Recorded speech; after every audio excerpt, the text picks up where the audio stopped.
అక్కడ ఆగిపోయింది. ఇప్పుడు నేను చైర్ వేసుకున్నా లేకపోతే డబుల్ కాట్ బెడ్ వేసుకున్నా ఆడ పడుకున్నా కానీ ఫస్ట్ కమిటీ నుంచి డిసిషన్ రావాలి.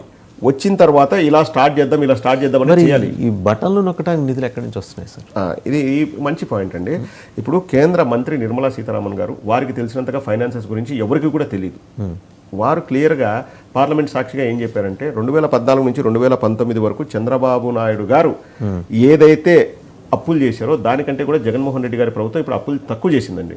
కానీ వీళ్ళు 10 లక్షల కోట్లు 15 లక్షల కోట్లు అని బురదలే కార్యక్రమం చేస్తారు. చెప్పుకోలేకపోతున్నారు. నిజంగా మీరు తక్కువే చేస్తే తక్కువ అప్పులు చేశామని చెప్పాలి కదా మీరు. నిర్మలా సీతారామన్ గారే పార్లమెంట్ ఆవిడ పార్లమెంట్ లో చెప్తారండి, కేంద్ర ఆర్థిక మంత్రి వైఎస్ఆర్సీపీగా మీరు చెప్పాలి. కానీ బాగా తీసుకెళ్ళామండి, జనాల్లోకి తీసుకెళ్ళాము. 10 లక్షల కోట్లు కాదు, శ్రీలంక కాదు, అవన్నీ అబద్ధపు మాటలని మేము బాగా చాలా ఫైట్ చేసి చెప్పామండి.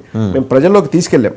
ఇంకా ఎక్కడ మేము అప్పులు చేసాం? సంక్షేమ కార్యక్రమాలకి ఎక్కడి నుంచి వస్తుందంటే, సంక్షేమ కార్యక్రమాలకి జిఎస్డిపి అండి, గ్రాస్ స్టేట్ డొమెస్టిక్ ప్రోడక్ట్, ఇప్పుడు కంట్రీలో number 1. We are improving the production. దాని మీద దృష్టి పెట్టి మనకు దేవుడి దేవాల 4 ఏళ్ల నుంచి వర్షాలు కూడా బాగా పడ్డాయి. ఇవన్నీ కూడా యాడ్ చేసి జిఎస్డిపిలో we are in the top position and income generate చేయడంలో we are in the top position.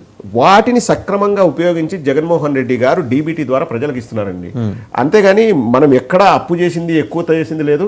With in the ఏదో లిమిట్స్ ఉంటాయి కదండి, కేంద్రం వాళ్ళు ఇచ్చే లిమిట్స్ లోబడే మేము అప్పులు చేసాం తప్పితే. కార్పొరేషన్ల మీద చేసిన అప్పులు, కార్పొరేషన్ మీద చేసిన అప్పులు అవి కూడా ఎవ్రీథింగ్ వీఆర్ యూజింగ్ ఇట్ అండి. ఆ అప్పులు లెక్క ఎంత అనేది నాకు తెలియదు.